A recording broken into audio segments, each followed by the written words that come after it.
नमस्कार, मैं हुसैन रिजवी। नतीजे आए भी नहीं कि अनुमानों को जैसे नतीजा मान लिया गया। एग्जिट पोल पर कहीं दिलों में लड्डू फूटने लगे तो कहीं हाथों में लड्डू भी नजर आए, तो कुछ ने रोनी सी सूरत बना ली। सवाल यह है कि 11 तारीख की सुबह क्या नतीजे बिल्कुल वैसे ही आएंगे जैसे कि एग्जिट पोल में नजर आ रहे हैं? एक तरफ तो हम यह कहते हैं कि हर एक वोट कीमती है और हम ही शायद उसी एग्जिट पोल को सही मान बैठे हैं जिसमें बात ही कुछ हजार लोगों से शायद की गई है। करोड़ों वोटर शायद पीछे छूट जाते हैं। हमारा यह मतलब कतई नहीं कि एग्जिट पोल में जो कुछ कहा जा रहा है वो सही नहीं है, लेकिन हम यह जरूर कहना चाहते हैं कि जो कुछ एग्जिट पोल में कहा जा रहा है सिर्फ वही सही नहीं है। इसी पर हम आज बातचीत करेंगे। एक बहुत ही खास पैनल मेरे साथ मौजूद होगा।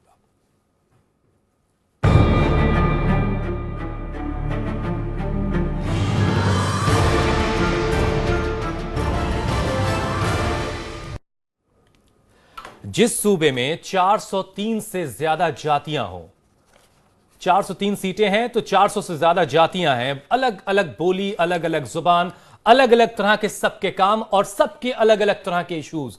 ऐसे सूबे के लिए एग्जिट पोल कितना सही कितना गलत है और कितना उस पर भरोसा किए जाने की जरूरत है। जिस तरीके की सूरत हमें नजर आ रही लोगों की, जिस तरह की बॉडी लैंग्वेज, वो सारी चीजें ये कह रही हैं कि शायद हम जब ये कहते हैं कि एक एक वोट कीमती है, उसके बाद जिस तरीके से हमने एग्जिट पोल को ही मानो नतीजा मान लिया, ये थोड़ा सा हैरान करता है। दरअसल सच्चाई ये है कि एग्जिट पोल का भी एक इम्तिहान होना है और वो होगा कल सुबह से जब नतीजे आने शुरू होंगे। अपने मेहमानों से आपकी मुलाकात करवा देते हैं। मेरे साथ रविदास मेहरोत्रा साहब हैं जो समाजवादी पार्टी से आते हैं, सरकार में मंत्री भी हैं। एक बड़ा धमाका भी कल सर ने किया था। मोहम्मद खान साहब होंगे कांग्रेस से मेरे साथ, अनिला सिंह होंगी बीजेपी से और शारिक अहमद बीएसपी से होंगे। रविदास साहब, ये कितना जायज है? एक इम्तिहान ये कहा जाता है कि एग्जिट पोल का भी है, लेकिन ये कितना जायज आपको लगता है कि जिस सूबे में 400 से ज्यादा जातियां बसती हों, जिनके कामकाज अलग हैं, जिनके इश्यूज अलग अलग हैं, ऐसा लग रहा है जैसे एग्जिट पोल को ही सही मान लिया गया है बिल्कुल, और आप लोगों ने भी कुछ वैसे ही रिएक्ट किया। नहीं हुसैन जी, आपने जो बात कही है एकदम सही है।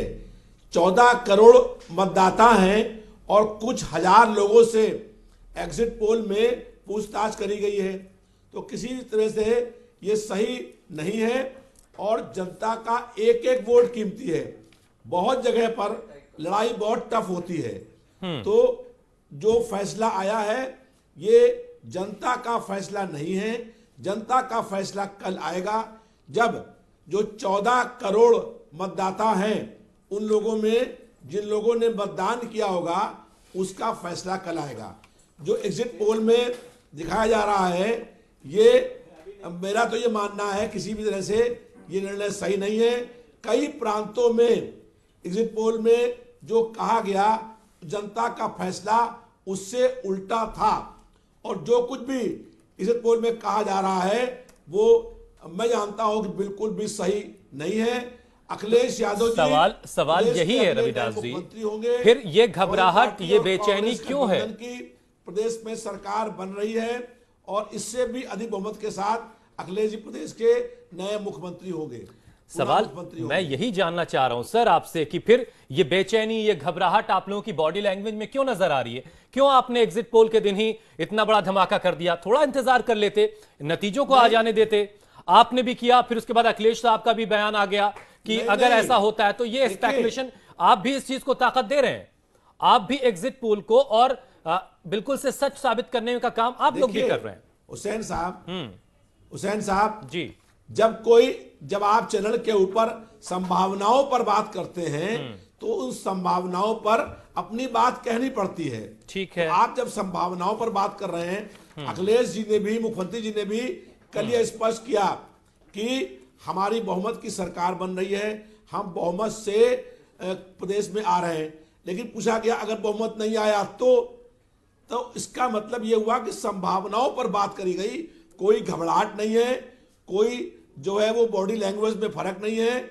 हम लोग बिल्कुल निश्चिंत हैं कि कल जो जनता का फैसला आएगा वो उत्तर प्रदेश के लिए बेहतर होगा, उत्तर प्रदेश आगे बढ़े इसके लिए अच्छा होगा और अखिलेश यादव जी इससे भी अधिक बहुमत के साथ प्रदेश में सरकार बनाएंगे, ये आप कल देखिएगा और जनता का जो फैसला है वो आपको कल मालूम होगा। इसलिए कोई घबराहट नहीं है। जब संभावनाओं पर आप प्रश्न करते हैं तो उन संभावनाओं के लेकिन अनुसार आपके उसका उत्तर दिया जाता है। आपके कांग्रेस के इसलिए मित्र आपके कांग्रेस के संभावनाएं- मित्र जी रविदास जी, आपके कांग्रेस के मित्र राहुल गांधी ने बहुत मैच्योर सा आंसर दिया। उनसे जब यही सवाल किया गया, जो सवाल आपसे और अखिलेश से किया गया कि अगर ऐसा नहीं हुआ तो क्या होगा, तो अखिलेश ने तो जवाब दे दिया कि मायावती के साथ चले जाएंगे, लेकिन राहुल गांधी ने कहा इंतजार कीजिए, 11 तारीख के बाद इस पे बात करेंगे। ये एक मैच्योर आंसर था।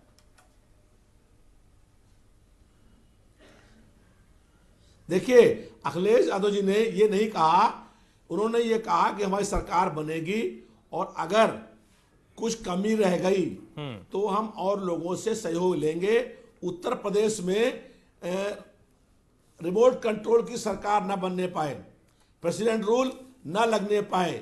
जब ये कहा गया तो उन्होंने कहा इसके लिए हम और दल हैं। उन्होंने कोई नाम नहीं लिया, उसमें और दल में आरएलडी भी है, इंडिपेंडेंट भी है। तो अगर कहीं पर बहुमत में कुछ कमी हुई तो हम लोग पूरी कर लेंगे और आप कल देखेंगे कि अखिलेश यादव जी की पूरी बहुमत की सरकार बनेगी और अखिलेश यादव जी ही प्रदेश के अगले पुनः नए मुख्यमंत्री बनेंगे। एक बार फिर से मैं पूरा दृढ़ विश्वास है और यही फैसला जनता ने किया होगा। ठीक है, इंतजार करते हैं। एक बार फिर से मैं दर्शकों से यह साफ कर दूं कि हमारा कतई ये नहीं कहना है कि एग्जिट पोल सही नहीं है, लेकिन हम ये जरूर कहना चाहते हैं आपसे कि एग्जिट पोल ही सही है, ये बिल्कुल गलत बात है। एग्जिट पोल कुछ सैंपल्स के बिनाव पर किए जाते हैं, कुछ इलाकों में जाकर के किए जाते हैं, लेकिन जिस तरीके का रिएक्शन उस पर मिल रहा है पॉलिटिकल पार्टीज का, वो वाकई हैरान करने वाला, और जिस तरीके से रिएक्ट हम कर रहे हैं वो परेशान करता है। कई दफा आप इसे एक दूसरे पहलू से देख सकते हैं कि एक तरह का कारोबार भी है। जब इलेक्शन हो जाते हैं तो जो तमाम लोगों ने वोट किया उनसे बातचीत करके एक सैंपल साइज उसका होता है, उसके बिना पर एग्जिट पोल के आंकड़े तैयार होते हैं। लेकिन जिस तरीके का बिहेवियर, जिस तरीके का रिएक्शन मिल रहा है, वो कुछ परेशान करने वाला होता है। अच्छा रविदास साहब, आपने जो कल एक बात कही थी कि कांग्रेस की वजह से एक बड़ा नुकसान आपको हुआ है, इसे लेकर के आपकी पार्टी की तरफ से क्या आपको सुनने को मिला?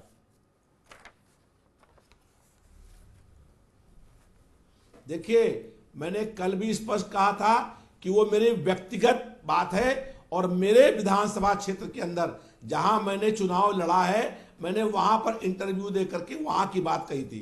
और जब मुझसे प्रश्न किया गया था तो मैंने अपने विधानसभा क्षेत्र में, जो लखनऊ मध्य विधानसभा क्षेत्र है जहां मैं चुनाव लड़ा हूं और जहां से मैं विधायक हूं, और 2012 में मैंने भारतीय जनता पार्टी को बड़े अंतर से वहां पर चुनाव हराने का काम किया था। मैंने वहां पर बात करी कि मैं गठबंधन का प्रत्याशी था, गठबंधन ने मेरा नाम तय किया, सूची में मेरा नाम था, उसके बाद कांग्रेस पार्टी ने वहां पर अपना प्रत्याशी खड़ा कर दिया। तो मैंने अपने विधानसभा क्षेत्र के बारे में बात कही थी और मैंने ये भी कहा था स्पष्ट रूप से कि ये मेरी व्यक्तिगत राय है और मेरी ये व्यक्तिगत राय आज भी है, मैं उस पर कायम हूं कि मैंने जो कहा था। और मेरा ये भी मैंने स्पष्ट किया था कि उत्तर प्रदेश में समाजवादी पार्टी और कांग्रेस गठबंधन की सरकार बन रही है। अखिलेश यादव जी पूरे बहुमत के साथ प्रदेश में आ रहे हैं और अखिलेश यादव ही प्रदेश के अगले मुख्यमंत्री। चलिए, ऐसे आंकड़ों को देखने के बाद भी आपका ये भरोसा जो है, आज भी कह रहा हूं, ठीक और है। आप जी, ऐसे एग्जिट पोल के आंकड़े देखने के बाद भी आपका ये भरोसा काबिले तारीफ है। एक और मेहमान मेरे साथ इस वक्त स्टूडियो में मौजूद हैं, शारिक अहमद, जो बीएसपी से आते हैं। शारिक साहब, पहला जो मेरा सवाल यही है कि एग्जिट पोल को लेकर के जिस तरह से पॉलिटिकल पार्टीज भी और हम सब जिस तरह से रिएक्ट करते हैं, एक ऐसा सूबा जहां इतनी अलग अलग किस्म की आबादियां हैं, अलग अलग जातियों के लोग हैं, अलग अलग कैलकुलेशन से, सबके इश्यूज अलग अलग हैं, जिनको आप कंपाइल करने की कोशिश करते हैं इलेक्शंस के वक्त में, अलग अलग छोटी छोटी जातियों को जोड़ करके आप उनके इश्यूज को रिजॉल्व करने की बातें करते हैं। ऐसे सूबे के लिए एग्जिट पोल को लेकर के इतनी बेचैनी, इतनी हड़बड़ाहट कितनी जायज लगती है आपको? देखिए, पहले तो मैं बिल्कुल क्लियर कर दूं कि एग्जिट पोल को लेकर के हमारे खेमे में कोई भी हड़बड़ाहट नहीं है।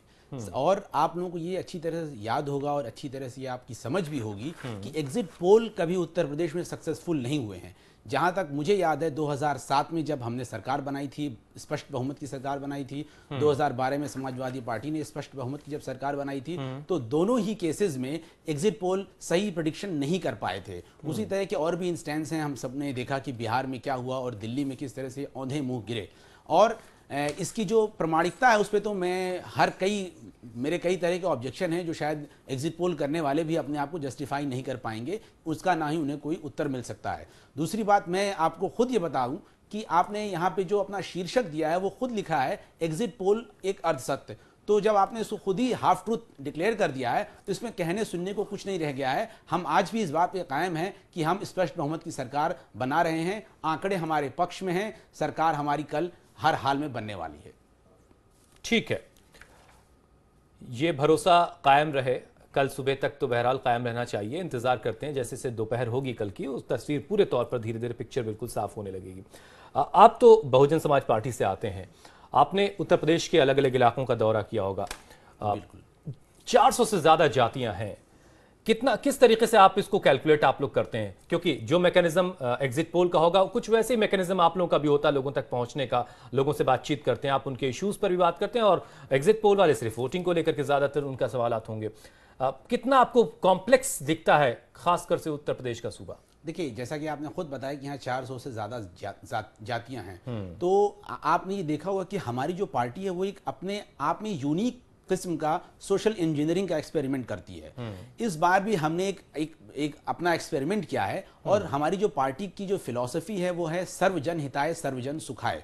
उसी को आगे रखते हुए हमने जब ये टिकट डिस्ट्रीब्यूशन किया था तो हमने सारी जातियों का, सारे धर्मों का सम्मान करते हुए, सबको एकोमोडेट करते हुए टिकट के डिस्ट्रीब्यूशन में सबको जगह दी थी। जैसे कि मैं आपको एक एग्जांपल देता हूं कि जो सबसे बड़ा अगर एक वर्ग आप देखेंगे तो वो बैकवर्ड क्लासेस का है, जहां पे 40% उत्तर प्रदेश की कुल आबादी का हिस्सा है। उसमें हमने 106 सीटें उनके नुमाइंदों को दी है। उसके बाद अगर आप आए तो 85 सीट्स आप सबको पता है कि रिजर्व्ड हैं इस स्टेट में, तो 85 रिजर्व सीट के अलावा हमने 2 और सीटों पर शेड्यूल कास्ट के उम्मीदवारों को टिकट दिया था। 2 सीटें शेड्यूल ट्राइब की हैं, उनमें भी हमने 2 सीटों को, नेचुरल सी बात है कि उनमें भी हमें देना था। उसके अलावा सब, ये तो पूरे मीडिया ने राग अलापा ही है कि 100 सीटों पे मुसलमानों को टिकट दिया है, सारी हर तरह और जानकार ये भी कह रहे हैं हर राग, ये राग अलापा ही गया, तो राग अलापा नहीं, आपकी कैलकुलेशन थी, वो आपकी तो कैलकुलेशन थी, और बाकायदा इसका ऐलान किया है मायावती ने स्टेट से। बिल्कुल, और आपकी कैलकुलेशन थी, और इसका नुकसान भी हुआ है कुछ जगहों पर।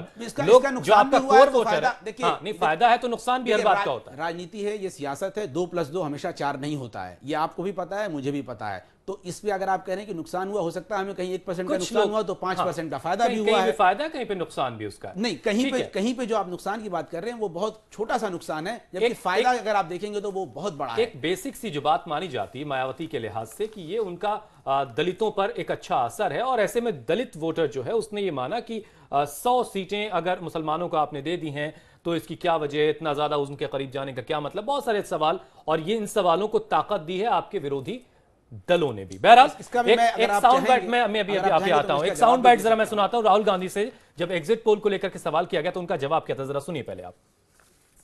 क्या कहना है? कहना है कि कांग्रेस पार्टी और गठबंधन यूपी में जीतेगा, और क्या कहना है? सर, बिहार में भी एग्जिट पोल देखे थे मैंने जी। आप मीडिया के एग्जिट पोल देखे थे बिहार में? 11 तारीख को बात करेंगे। तो राहुल गांधी से जब यह सवाल किया गया, बहुत ही दिलचस्प तरीके से उन्होंने जवाब दिया, बहुत ही मैच्योर मैं कहूंगा कि उनका तरीका था बताने कहने का कि इंतजार कर लीजिए, 11 तारीख को नतीजे आ जाएंगे और सब साफ हो जाएगा। बहरहाल वो इस भरोसे के साथ थे कि गठबंधन की सरकार बनेगी, लेकिन इंतजार अभी हमें करना होगा। और हम यही एक बार फिर से आपसे कह दें, हमारी लाइन भी यही चल रही है कि एग्जिट पोल का अर्ध सत्य, मतलब हम ये कह रहे हैं कि एग्जिट पोल सही नहीं है, ऐसा भी हम नहीं कह रहे, लेकिन एग्जिट पोल ही सही है जिसके हम बिल्कुल खिलाफ हैं। जिस तरीके से माहौल एक नजर आ रहा है कि जैसे एग्जिट पोल ही नतीजे हो गए, हम उस पर ही आज ये चर्चा कर रहे हैं। हमारे साथ 2 और खास मेहमान जुड़ चुके हैं, मोहम्मद खान जो कांग्रेस से आते हैं और अनिला सिंह बीजेपी से आती हैं। आप दोनों का भी बहुत बहुत स्वागत है। सबसे पहले मोहम्मद खान साहब, बहुत ही अच्छा सा जवाब मुझे लगा राहुल गांधी का। उनसे जब यह सवाल किया गया कि एग्जिट पोल को लेकर के आपका क्या रिएक्शन, तो उन्होंने कहा कि इंतजार कीजिए 11 का, हमने बिहार जैसे सूबों का एग्जिट पोल देखा है। हम आज यही बात ही कर रहे हैं, कितना जायज लगता है आपको कि जिस तरीके की बॉडी लैंग्वेज लग रही है, आपके यहां से भी जवाब आए। राज बब्बर साहब ने कहा कि हमने एसपी और बीएसपी के साथ सरकार चलाई है, जिस तरह की हड़बड़ाहट समाजवादी पार्टी के खेमे में है, ये कितनी जायज लगती है आपको एग्जिट पोल के आंकड़ों के बिना पर? देखिए एंकर सर, जहाँ तक एग्जिट पोल्स का सवाल है उस पे तो आप एक अनुभवी जर्नलिस्ट हैं, आपने भी देखा है, पहले भी एग्जिट पोल्स गलत नतीजों का बयान कर चुके हैं पहले से। तमिलनाडु की मिसाल याद आती है इस वक्त पे, जब तमिलनाडु में उन्होंने कहा था कि AIADMK रिपीट नहीं करेगा क्योंकि उनके खिलाफ बहुत भारी एंटी इनकम्बेंसी बन रही है। दूसरी बात, बिहार की मिसाल सबके सामने है, जिसमें ऐसे ही हमने आंकड़े देखे थे और इन्हीं कैलकुलेशंस को पेश किया गया था सेफोलॉजिस्ट ने। और कभी कोई आपके चैनल पे पहले कह रहा था, मुझे बड़ा सही लगा उनका ये कहना कि जो सैंपल साइजेस लिए जाते हैं इन एग्जिट पोल्स में, वो 1000 से 2000 लोगों को इकट्ठा कर लेते हैं और उम्मीद रखते हैं कि वो जो है उसके रिप्रेजेंटेटिव होंगे उस एरिया के या उस इलाके के। मगर सच्ची बात यह है, उत्तर प्रदेश एक ऐसा राज्य है जिसकी 13 करोड़ से अधिक आबादी है, 14 करोड़ के करीब आबादी है, तो उसमें ऐसी मेथोडोलॉजी, वो एक ऐसी प्रयोगशाला नहीं है जहाँ पे ऐसे एक्सपेरिमेंट्स सक्सीड कर जाएं, कामयाब हो जाएं। तो इसीलिए हम लोगों की तो एग्जिट पोल्स पे बिल्कुल ही हमें भरोसा है नहीं, हम इसमें हिस्सा भी नहीं लेते एग्जिट पोल्स में। और इनके जितने भी हम देखते आए हैं, कल से यही उम्मीद थी हमें पहले ही। आप देख रहे थे इलेक्शन की कवरेज, 3 हफ्तों से लोग जो थे एक मोदी वेव का बयान कर रहे थे, एक के बाद एक लेखक अपने ऊपर गिरे जा रहे थे लिखने के लिए कि भैया मोदी जी जीत रहे। हम तो तीसरे फेज से सुनते आ रहे हैं, मगर हमें अपने ऊपर भरोसा है। हम लोगों ने एक बहुत ही जिम्मेदार और ईमानदार कैंपेन चलाई है। हमें उम्मीद है कि उत्तर प्रदेश, पंजाब और उत्तराखंड और गोवा के वोटर्स और मणिपुर के वोटर्स हमें ज़रूर इसके लिए अच्छा नतीजा देंगे और कल का इंतज़ार कर रहे हैं बस। ठीक है, एक बार फिर से मैं अपने मेहमानों से आपकी मुलाकात दोबारा से करवा देता हूं। तमाम मेहमान इस वक्त मेरे साथ मौजूद हैं। मोहम्मद खान साहब जो भी कह रहे थे, अपनी बात रख रहे थे, कांग्रेस से आते हैं। अनिला जी मेरे साथ मौजूद हैं, बीजेपी से हैं। रविदास मेहरोत्रा समाजवादी पार्टी से आते हैं, सरकार में मंत्री भी हैं। शारिक अहमद BSP से आते हैं और वरिष्ठ पत्रकार SS नारंग साहब भी मेरे साथ स्टूडियो में मौजूद हैं। इससे पहले नारंग साहब के पास मैं जाऊं, एक और पॉलिटिकल रिएक्शन अनिला जी से ले लेते हैं। अनिला जी, थोड़ी सी जो लड्डू बंटने का सिलसिला, दिलों में लड्डू फूटने का सिलसिला शुरू हो गया एग्जिट पोल के आंकड़ों के आने के बाद ही, थोड़ी सी जल्दबाजी नहीं है?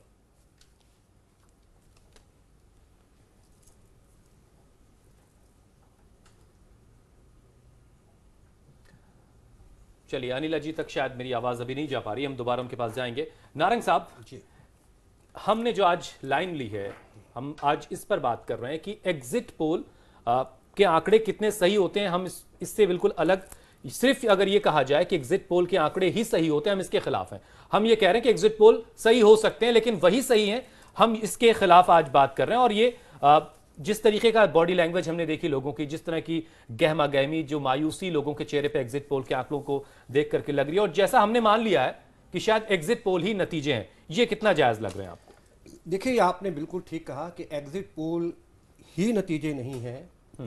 वास्तविकता तो ये है कि एग्जिट पोल काफ़ी हड़बड़ा गए हैं, क्योंकि अगर आप पिछले कुछ वर्षों के चुनाव देखें, उसमें प्रश्न केवल मेथोलॉजी का नहीं है, प्रश्न कई प्रकार के हैं कि लोग इस बात में अब समझदार हो गए हैं कि उन्हें करना क्या है और कहना क्या है। अगर आप अभी देखें एग्जिट पोल का एक थोड़ा सा आपके उदाहरण लीजिए, उत्तर प्रदेश से लीजिए, उत्तर प्रदेश से लीजिए कि एक चैनल कह रहा है कि बीजेपी को 161 सीटें मिलेंगी और दूसरा कह रहा है 285 मिलेंगी। अगर 3, 4, 10 सीटों का भी कुछ अंतर होता तो हम समझते थे। अब ये 100 से अधिक जो सीटों का अंतर दो चुनाव एग्जिट पोल बता रहे हैं, तो हम किसको ठीक माने और किसको गलत माने, या किसको थोड़ा सा गलत माने या थोड़ा सा ठीक माने, तो ये समस्या है। और जैसे आप अभी कुछ ये एक हमारे प्रवक्ता कह रहे थे, जो हमारा सबसे बड़ा जिसे हम कहते हैं साइंटिफिक पॉलिटिकल साइंस जहाँ पे होती है, वो देश माना जाता है अमेरिका। अब वहां पर भी जो पीछे ट्रंप का चुनाव हुआ तो उसमें सारे पोल जो फेल हो गए फेल हो गए। तो लेकिन हम इतना जरूर कह सकते हैं कि एक हल्का सा ट्रेंड हमें एग्जिट पोल से मिल जाता है।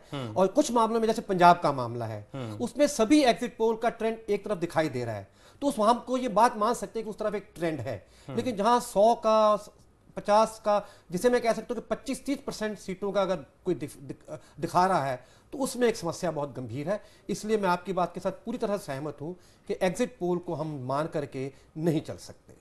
ठीक है, अनिला जी मेरे साथ जुड़ चुकी हैं। अनिला जी, मैं एग्जिट पोल के आंकड़ों पर मुबारकबाद नहीं दूंगा आपको। आपको लगता है कि थोड़ी सी हड़बड़ाहट, थोड़ी सी जल्दबाजी आप लोग कर रहे हैं लड्डू बांटने में, और दिलों में लड्डू अगर फूट रहा है तो उसे भी लेकर के? होली का त्योहार है हुसैन जी, मिठाई खाना खिलाना तो एक परंपरा है। और आप बधाई दे दीजिए, बधाई का क्या जाता है, होली की मुबारकबाद, बधाई दे दीजिए।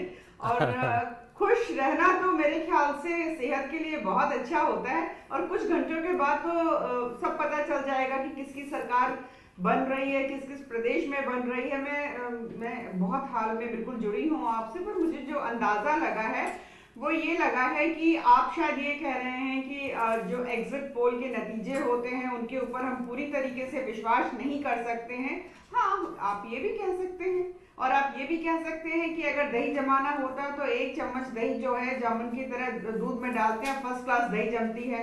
या फूड टेस्टिंग होती है तो या आप लोग आइसक्रीम खाने जाते हैं तो एक छोटी सी चम्मच से चखते हैं। अब देखिए दही और आइसक्रीम का तो मुझे नहीं पता, लेकिन बिहार के पोल, बिहार के एग्जिट पोल भी याद होंगे। कुछ घंटों के लिए हुसैन जी, कुछ घंटों के लिए खुश रहना चाहते हैं तो ठीक है। चलिए ठीक है, ये भी एक पहलू है।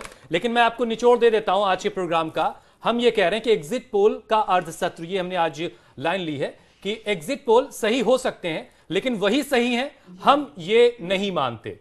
और जिस तरीके का बॉडी लैंग्वेज पॉलिटिकल पार्टीज के लोगों का दिख रहा है, जिस तरीके से हम सब बिहेव कर रहे हैं, शायद ऐसा लग रहा है कि हमने एग्जिट पोल को पूरे तौर पर सच और नतीजा ही मान लिया है। नारंग साहब, देखिए, नारंग साहब, मैं आपसे अगला सवाल लूं, क्योंकि आज दरअसल पॉलिटिकल रिएक्शन इस पे बहुत ज्यादा चाहिए नहीं था, लेकिन फिर भी इन सब की भागीदारी है, इनसे जुड़ा हुआ मामला था इन सब के लिए, इसलिए इनकी जरूरत थी। यहां पर एक इल्जाम ये लग रहा है कि हम मीडिया के लोग, हम दरअसल कुछ इस तरीके से इन चीजों को पेश करते हैं, और बाजार का भी एक हिस्सा इसमें है कि बाजार से जुड़ा हुआ मामला है, काम है, इलेक्शन हो गए हैं तो उसके बाद एग्जिट पोल होना है और उससे बहुत सारे लोगों की रोजी रोटी जुड़ती है।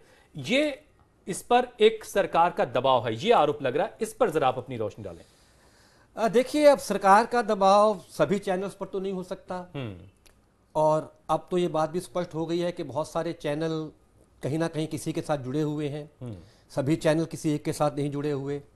और फिर कुछ इनमें से ऐसे भी हैं जिनके साथ जो एग्जिट पोल कराने वाले हैं, कुछ समय पहले मैं उनके साथ जैसे आम आदमी पार्टी सीधे तौर पर कल आम आदमी पार्टी के प्रवक्ता कह रहे थे मुझसे कि भाई आप वेट कीजिए, हमें तो वैसे भी फिगर्स आंकड़ों में बहुत कम नंबर हमें दिए जाते हैं, लेकिन इंतजार कीजिए ग्राउंड पर। नहीं, कोई भी एग्जिट पोल आप आदमी का तो बहुत ज्यादा विरोध कर ही नहीं रहा। पंजाब में तो उनको सरकार बनाने तक लोग ले रहे हैं। दो जगह पर उनको मिल रहा है। तो बाकी अब ये तो नहीं कह सकते ना कि आप वो कुछ भी करें। देखिए, एक आम आदमी पार्टी का थोड़ा सा जैसे हम कहते हैं कन्फ्रंटेशनिस्ट अप्रोच हो गई है, उस पर हम नहीं जा रहे। हाँ, बिल्कुल। लेकिन जो मैं बात कहने की जा रहा हूँ ये है कि देखिए, राजनीतिक दलों का, जिस दल को आप विजयी घोषित कर रहे हैं वो कहता है कि एग्जिट पोल हाँ ठीक है, जिसको आप कहते हैं नहीं है वो कहता है ये ठीक नहीं है। तो इससे एक बात स्पष्ट होती है कि जो राजनीतिक दल हैं वास्तव में जो उनकी अपनी, जिसे हम कहते हैं विशफुल थिंकिंग है, उसी को मान करके चलते हैं। एग्जिट पोल उसका सपोर्ट कर दे तो वो खुश है, नहीं करे तो नहीं करे। हाँ, बाकी दूसरी बात, सहूलियत की सियासत, इसे सहूलियत की सियासत कहते हैं। एक बात मैं और कहना चाहूंगा कि जो कहीं ना कहीं ये हो, देखिए अब सबसे बड़ी बात ये हो गई है कि एग्जिट पोल चुनाव के बाद आते हैं। अब वो एग्जिट पोल किसी को भी प्रभावित नहीं कर सकते। ठीक है। तो कोई भी मीडिया अगर एग्जिट पोल मान लीजिए किसी एक दल के पक्ष में दे रहा है तो उससे उसको क्या मिलेगा? ठीक है, दल उसको उसके बराबर के मुकाबले में क्या उसको लाभ या नुकसान है, क्योंकि जो वोट हैं वो तो बंद हो चुके हैं। हाँ, पहले एक समय था कि जब तीसरे चरण में, दूसरे चरण में आपका एग्जिट पोल आ गया तो हम कहेंगे कि वो प्रभावित करता है। बिल्कुल सही तो उसमें भी मीडिया थोड़ा बहुत इस तरह का रोल प्ले करता है। हमने देखा, अगर आप पिछले 15-20 दिन का मीडिया देखें तो बिना एग्जिट पोल के वो यहाँ के कह देते हैं कि यहाँ पे ऐसा हाल लग रहा है, लोगों से बातचीत करने से ऐसा लग रहा है। तो उसमें हम कह सकते हैं कि थोड़ा बहुत प्रभाव चैनल कर सकते हैं, लेकिन एग्जिट पोल के द्वारा कोई प्रभावित करना एक इतना सरल कार्य अब नहीं रहा। नहीं, उसका कोई असर ही नहीं पड़ना जी। लेकिन फिर भी एक चीज ये इल्जाम लगाई जा रही है, इसकी बिनाएं क्या है वो अलग विषय है, उस पर बात अलग से होगी। बहरहाल अखिलेश यादव ने एग्जिट पोल के नतीजे आने के बाद क्या कहा है, जरा वो भी सुनिए आप, और राम गोपाल यादव किस भरोसे के साथ हैं वो भी सुनिए आप। जरा दोनों साउंड बाइट सुनिए, फिर से हम बातचीत करेंगे। समाजवादी और कांग्रेस दोनों ही को अच्छी सीटें जीतना नहीं, अकेले ही सरकार बनाएंगे। हाँ, अगर सरकार के लिए जरूरत पड़ेगी तो देखिए, कोई नहीं चाहेगा कि उत्तर प्रदेश में राष्ट्रपति शासन लागू हो, बीजेपी रिमोट कंट्रोल से उत्तर प्रदेश को चलाए, तो ये तो कोई नहीं चाहेगा। क्या आप वाकई चुनाव जीत रहे हैं उत्तर प्रदेश में? 100%। एक आखिरी सवाल सर, कि जो जिस तरह से कहा अखिलेश जी ने कि हम बीएसपी के साथ गठबंधन, अखिलेश जी ने ये भी कहा कि हम सरकार बनाने जा रहे हैं। हालांकि राम गोपाल यादव साहब जो है थोड़ी सी नाराजगी उनकी झलकी, पता नहीं क्यों इस तरीके से उन्होंने बिहेव किया, लेकिन वो ये कह रहे हैं कि वो पूरे भरोसे में हैं और एग्जिट पोल के से कोई फर्क नहीं पड़ता एग्जिट पोल क्या कह रहे हैं क्या नहीं कह रहे हैं। रविदास मेहरोत्रा साहब, आप लोग तो जमीन पर काम करते हैं, लोगों के बीच जाते हैं, जितनी अलग अलग तरह के लोगों की आबादी है उत्तर प्रदेश में, क्या जो एक बहुत आम तौर से कह दिया जाता है गैर यादव, गैर जाटव, मुस्लिम और गैर मुस्लिम, क्या यहीं तक सिमट करके सारी चीजें रहती हैं या इससे भी पार जाकर के वोटिंग होती है?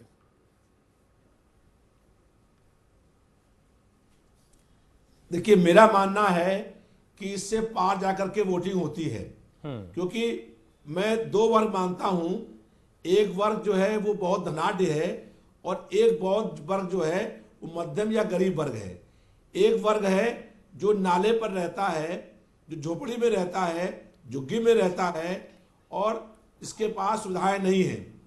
तो बहुत तरह के जो है जातियां हैं, बहुत तरह के लोग हैं और इन सब में जो है अलग अलग प्रकार के कारण होते हैं। तो इससे परे जाकर के बहुत से लोग जो हैं आप देखते हैं कि एक तरफ रिक्शे वाले हैं, खोमचे वाले हैं, ठेले वाले हैं, फुटपाथ दुकानदार हैं, कबाड़ी का काम करते हैं, छोटे व्यापारी हैं, छोटे लघु उद्योग चलाते हैं, और एक तरफ बहुत धनाढ्य लोग हैं। तो जो धनाढ्य लोग हैं बहुत बड़े, वो लोग एक व्यापार करते हैं। अभी ये बात हो रही थी कि चुनाव हो गए हैं, अब एग्जिट पोल में क्यों दिखाया जा रहा है, इसका लाभ क्या है। मुझे बताना आपको ये है, एक अवैध कारोबार होता है, वो अवैध कारोबार का नाम है सट्टा। बिल्कुल सही बात। और जो मार्केट में दिल्ली और बंबई में सट्टा मार्केट चल रहा है, वो सट्टा मार्केट के लोग जो हैं ये एग्जिट पोल पर कंट्रोल करने का काम करते हैं। तो इसलिए एक पहलू है ये जो आप दिखा रहे हैं, मैं स्टडी जब कर रहा था ये चीज दिख रही थी। एग्जिट पोल जो है ये अर्धसत्य है और ये मैं मानता हूं कि ये बिल्कुल सत्य से परे भी है। तो ये जो अवैध धंधा होता है सट्टे का, वो सट्टा के लोग जो हैं वो इस एग्जिट पोल को कंट्रोल करने का भी काम करते हैं। तो इसलिए भी जो है ये दिखाने का काम, और चुनाव हो गए, इससे कोई मतदान में असर नहीं पड़ेगा, लेकिन उसके बावजूद भी आप कल कहेंगे कि जो दिखाया गया कि कई जगहों के ऊपर उसका फैसला उससे उल्टा आया। अब 14 करोड़ मतदाता हैं और आपने 1000 लोगों से या उससे कुछ हजार लोगों से आपने पूछताछ करी, तो जब जहां पर 400 से अधिक जातियां हैं, जहां पर इतना बड़ा प्रदेश है, 22-23 करोड़ की आबादी है, तो उसमें आपने कुछ हजार लोगों से आपने बात कर ली, तो उनसे जो बात करके निर्णय आपने कर लिया, ये जनता का निर्णय नहीं है। ठीक है, निर्णय मेजॉरिटी का नहीं है। यही तो मैं कह रहा हूं कि इस पर इतनी हड़बड़ाहट, इतनी बेचैनी, इतनी घबराहट नहीं होनी चाहिए। कल मतगणना के बाद आएगा। ठीक है, नारंग साहब आप कुछ कहना चाह रहे थे। देखिए, कोई घबराहट नहीं है, हम लोग बिल्कुल निश्चिंत हैं और हम लोगों को मालूम है कि अखिलेश यादव जी फिर से प्रदेश के पुनः मुख्यमंत्री बन रहे हैं। ठीक है, कोई घबराहट नहीं है, हम लोग बिल्कुल निश्चिंत हैं। ठीक है, अच्छी बात। पूरा विश्वास है कि जनता ने हम लोगों का साथ देने का काम किया है। जनता चाहती है कि यूपी आगे बढ़े, यूपी का और विकास हो। ठीक है रविदास साहब, साफ छवि के लोग राजनीति में आए और अखिलेश यादव जी जो नौजवान है, युवा हैं, उनके मजबूत हाथों में प्रदेश की बागडोर हो। ये जो 22 की जनता है वो ये चाहती है। ठीक है सर। नारंग साहब, देखिए, जो मेहरोत्रा साहब ने बात कही सट्टा बाजार की, और वहां पर भी बीजेपी ट्रेंड कर रही है। नहीं, मैं आपसे कहना चाहूँगा कि देखिए, एक समय था, क्योंकि हम चुनाव जो है 70 और 80 के दशक से देखते आ रहे हैं। 70 और 80 के दशक में ना तो एग्जिट पोल होते थे, ना मीडिया था। तो उस समय जो चुनावों की भविष्यवाणी की जाती थी वो सट्टा बाजार से की जाती थी। और हम जो एनालिसिस अपनी करते थे चुनाव से पहले, तो हम कहीं ना कहीं से कोशिश करते थे कि सट्टा बाजार में क्या चल रहा है, इस बात से बात करते थे। तो मेहरोत्रा साहब की बात में यहाँ तक तो ठीक है कि सट्टा बाजार इसमें काफ़ी, और अभी भी मेरे पास पिछले हफ्ते से सट्टा बाजार से खबर आनी शुरू हो गई थी, जो हमारे जो चुनाव के अध्ययन करते हैं। तो अब उनमें सब में भी, और अब जो है एग्जिट पोल निस्संदेह उस सट्टा बाजार को सहायता कर सकता है, इसमें भी कोई दो राय नहीं हो सकती। ठीक है, लेकिन फिर भी मैं एक बात अवश्य कहूँगा कि एक हमें कुछ चीज़ें ऐसी होती हैं, जो लोग ग्राउंड में काम कर रहे होते हैं, खास करके मीडिया के लोग या जो चुनाव का सर्वे करते हैं, वो एक जो ज़मीन से आवाज़ आ रही है, जिसे हम कहते हैं ना राइटिंग ऑन दी वॉल, वो कहीं ना कहीं दिखाई देनी पड़ जाती है। जैसे मैं पिछले हफ्ते ही पंजाब में था, तो एक बात बड़ी स्पष्ट थी पंजाब में, जहां पर भी हम गए एक बात बड़ी स्पष्ट थी कि अकाली बीजेपी कहीं पे भी दिखाई नहीं देंगे। अब सभी एग्जिट पोल उसको कह रहे हैं, तो कहीं ना कहीं उसमें ये तालमेल लेकिन वहीं पर मेरा सवाल ये है कि मैं भी जब ग्राउंड पर था, मैं भी फील्ड में जब था, हर 20-25 किलोमीटर पे, 10 किलोमीटर पे कोई बीएसपी के लिए कह रहा है, कोई बीजेपी के लिए कह रहा है, कोई समाजवादी पार्टी के लिए कह रहा है, कोई ये भी कह रहा है कि अखिलेश ने अच्छा काम किया लेकिन हम बीजेपी को वोट करेंगे, कोई ये भी कह रहा है कि मोदी जी बहुत अच्छा काम कर रहे हैं लेकिन हम अखिलेश को वोट सीएम के तौर पर देखना चाहते हैं। ये तमाम उलझनों के बीच जो एग्जिट पोल के आंकड़े हैं वो और उलझन को बढ़ा रहे हैं। बहरहाल दो और साउंड बाइट हम आपको सुनवाते हैं। योगी आदित्यनाथ बीजेपी से आते हैं, वो दावा कर रहे हैं कि पूर्ण बहुमत की सरकार वो उत्तर प्रदेश में बना रहे हैं, जबकि सीपीआई के नेता डी राजा साहब कह रहे हैं कि एग्जिट पोल के जो आंकड़े हैं वो वास्तविकता से बहुत दूर हैं। सुनिए जरा दोनों को। भारतीय जनता पार्टी पूर्ण बहुमत की सरकार बनाएगी, हम लोग शुरू दिन से इस बात को कहते थे और एग्जिट पोल के नतीजों ने कल इस बात को प्रमाणित किया है और कल मतगणना के परिणाम आएंगे तो उसमें भारतीय जनता पार्टी फिर उत्तर प्रदेश, उत्तराखंड, गोवा, मणिपुर सब जगह सरकार बनाएगी। These are all exit polls. Exit polls are exit polls. We will have to wait for the actual results, which will be out tomorrow by this time. And what is going to be the verdict given by the people, we will come to know. देखिए यहां भी बात सिर्फ सहूलियत की है। D राजा साहब को भी अगर ये आंकड़े सूट कर रहे होते तो उन्हें भी ये आंकड़े वो कहते कि हाँ वास्तविकता के करीब है। जैसे योगी कह रहे हैं कि वो सरकार बना रहे हैं, वो बहुमत के बहुत करीब है या बहुमत के साथ सरकार बनाएंगे। दरअसल सारा जो खेल है सियासत का वो सहूलियत के हिसाब से होता है, हम इसको बेहतर तरीके से जानते हैं। अनिला जी, योगी आदित्यनाथ को आप सुन रही थी, बहरहाल थोड़े वक्त के लिए तो खुशी हो ही रही है अभी।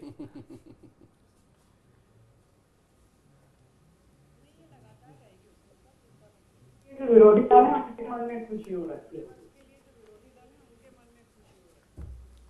ठीक है मोहम्मद खान साहब, समाजवादी पार्टी की तरफ से साफ कर दिया गया कि अगर जरूरत पड़ी तो अखिलेश यादव जो हैं वो बुआ मायावती का साथ ले सकती हैं और वो मायावती के लिए बबुआ हैं और वो बुआ हैं। राज बब्बर साहब भी कह चुके हैं। तो एक घबराहट तो है आपके पार्टनर के अंदर कि आंकड़े जो नजर आ रहे हैं एग्जिट पोल करके वो आंकड़े उनको फेवर नहीं कर रहे हैं, ये उसकी घबराहट है या कुछ और आप इसको देखते हैं? नहीं रिजवी साहब, ऐसा कुछ नहीं है। मैं आपको एक बात स्पष्ट कर दूं, चाहे समाजवादी हो चाहे कांग्रेस हो, गठबंधन में एक ही सेंटिमेंट है और वो ये है कि हम लोग ये चुनाव जीत रहे हैं, इसमें कोई दो राय नहीं। एक सेंटिमेंट ये भी है कि आपने नुकसान पहुंचाया है समाजवादी पार्टी को। देखा उन्होंने, एक सेंटिमेंट ये भी है कि आपने तो कांग्रेस ने समाजवादी पार्टी को नुकसान पहुंचा दिया। लग जाएगी। जी मैंने सुनी आपकी बात, मगर मैं कह रहा हूं कि हम मानते हैं ये गठबंधन एक बड़ा मजबूत गठबंधन था और इसका सबूत आपको कल मिल जाएगा। मैं आपको एक बात बताना चाह रहा था रिजवी साहब, मैं 2004 में विद्यार्थी था, कानून की पढ़ाई कर रहा था और मुझे याद है उस समय एनडीए की सरकार के जो 2004 में चुनाव थे उससे पहले एग्जिट पोल्स के नतीजे आए थे और सब एक तरफी नतीजे बता रहे थे। दूसरी बात ये थी कि मुझे ये याद है, मुझे खासतौर से जो बात ऐसी रिपोर्ट हमने दिखाई है, मैं बिल्कुल आ रहा हूं शारिक एक मिनट। एक सवाल मैं अपने दोस्त मोहम्मद से पूछना चाहूंगा कि उन्होंने कहा कि बड़ा मजबूत गठबंधन था। बात कंप्लीट एक मिनट शारिक, मैं मेरे बसपा के भाई शारिक आपसे भी एक बात कहना चाहता हूं।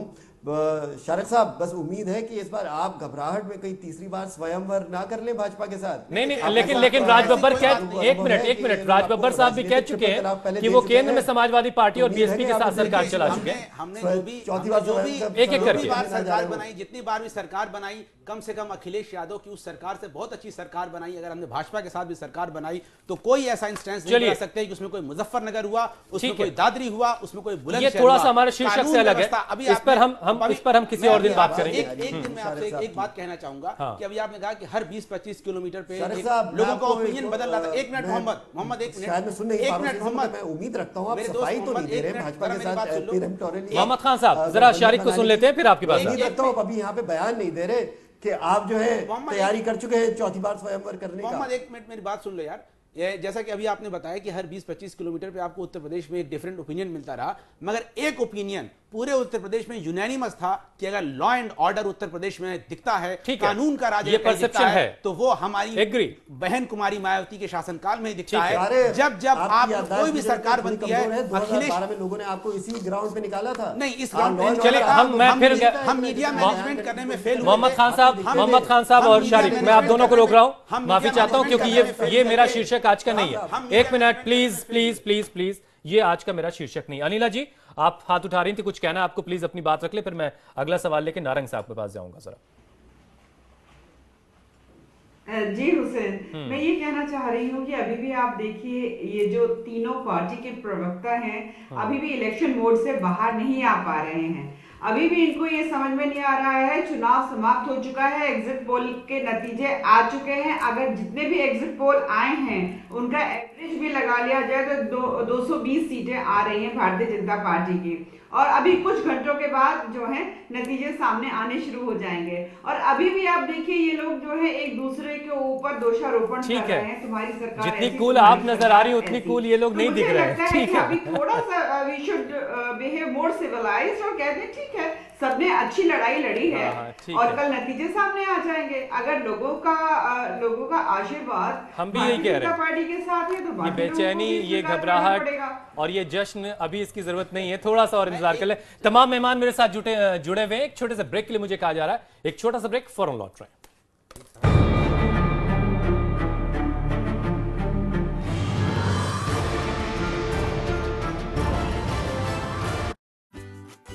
70% पानी से बने इस शरीर को चाहिए